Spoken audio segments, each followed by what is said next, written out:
Je m'appelle Agathe Seb, je suis, éditrice pour, Fulbert First Éditions et je suis par ailleurs auteure pour, divers types de contenus, culturels et journalistiques.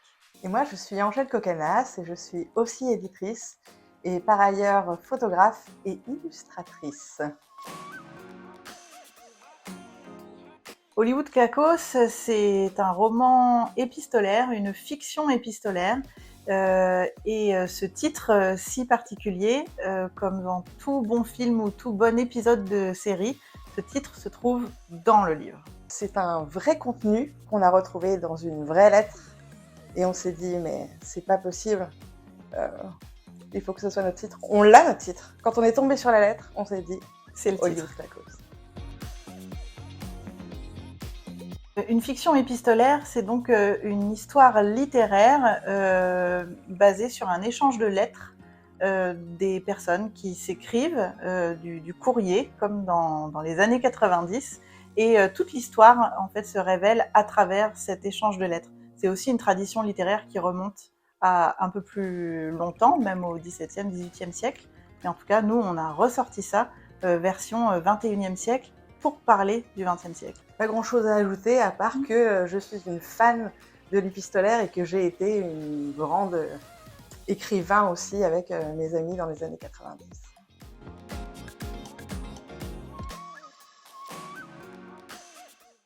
Je trouve que oui, et c'est pour ça que d'ailleurs, quand on a écrit Hollywood Cacos, c'est qu'on a retrouvé nos échanges, nos lettres, nos journaux intimes surtout.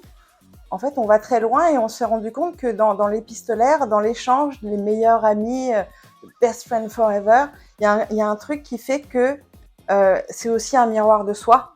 Et quand on arrive à un point comme ça d'intimité, de cerveau, on va aussi très très loin dans la pensée et on a aussi surtout, on n'a pas, bon, je vais pas dire censuré, hein, mais parfois on n'est pas allé aussi loin que dans la vérité, parce qu'on était vraiment cru et parce qu'on est vraiment dans la pensée.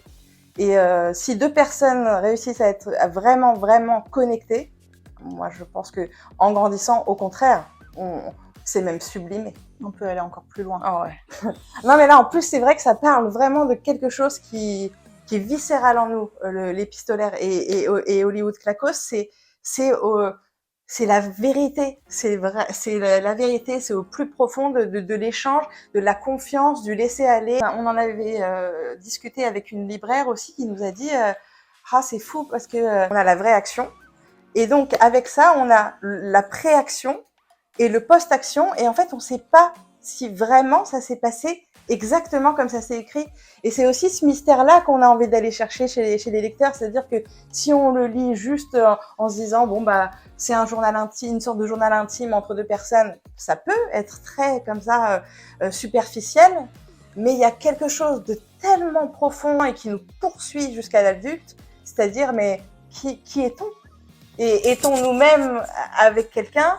Et est-on le miroir de quelqu'un? Sommes-nous vraiment ce qu'on pense? Sommes-nous vraiment ce qu'on fait? Qu'est-ce que c'est en fait? Et c'est toute cette complexité-là qu'on a déjà à l'adolescence et qu'on ne sait pas nommer en fait. Et qui est extrêmement puissant parce qu'il y en a beaucoup qui ne l'ont pas adolescent et il y en a beaucoup qui ne l'ont pas adulte non plus.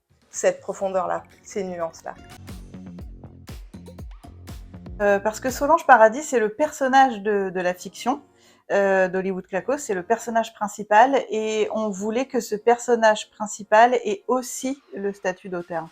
Et nous, en fait, on se considère comme co-auteurs, toutes les deux, mais aussi co-auteurs avec Solange Paradis. C'est-à-dire que pendant 2 ans et demi où on a écrit ce livre, on a vraiment vécu avec Solange Paradis. Elle existe pour nous. C'était un personnage à qui on a parlé et qui nous a répondu. Oh, en plus, moi, c'est la mauvaise question qu'ils vont me poser. Moi, c'est Friends et Code Quantum. Enfin voilà, c'est la base, la base. Moi, c'est plus tardif, mais c'était Dawson. Oh my god, moi j'avais les posters des 3T.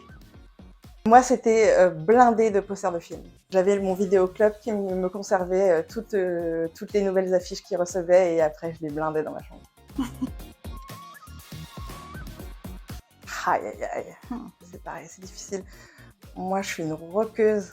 Donc, les années 90, pour moi, c'était génial parce que il y avait tout ce vieux côté, justement, et c'est ce qui se ressent dans Hollywood Lacoste, de Led Zeppelin à Soundgarden. Enfin, voilà, le rock, quoi. Nirvana qui est arrivé. C'était tout ça, quoi, avec de la guitare électrique. Mon souvenir début des années 90, quand j'étais plutôt enfant, c'est ma découverte vraiment puissante de l'écriture poétique en écoutant Alain Souchon. Ça, c'est très vif dans mon esprit. Et sinon, mon crush musical des années 90, pareil, j'ai honte de rien, c'est les Hansons. On va sortir bientôt un recueil de lettres qui ont été écrites dans le cadre d'ateliers d'écriture à la maison d'arrêt de Reims. Et donc ce recueil qui va s'appeler L'Œilleton, c'est le tome 1. Il y aura plusieurs tomes puisque plusieurs interventions à la maison d'arrêt de Reims et l'année prochaine à Châlons aussi. Et ce premier tome va sortir cet été, illustré par Angèle. Et ça, c'est vraiment cool. Le livre va être très beau, à l'image de ces ateliers qui ont été profondément humains et généreux. Ouais, c'est très très beau. Hollywood Clacos, c'est aux éditions Fulbert First. Il faut lire Hollywood Clacos parce que c'est le roman de l'été, il est couleur piscine, c'est quand même vraiment l'accessoire indispensable pour votre été, mais aussi pour la rentrée, puisque ça parle de toute une année scolaire, de plusieurs années scolaires. Il est disponible dans toutes les bonnes librairies, surtout les librairies indépendantes, mais aussi sur le site internet des éditions Fulbert First. Oui, vous pouvez trouver partout, oui, demandez juste Hollywood Clacos, édition Fulbert First, et même si on doit vous le commander, vous finirez par l'avoir.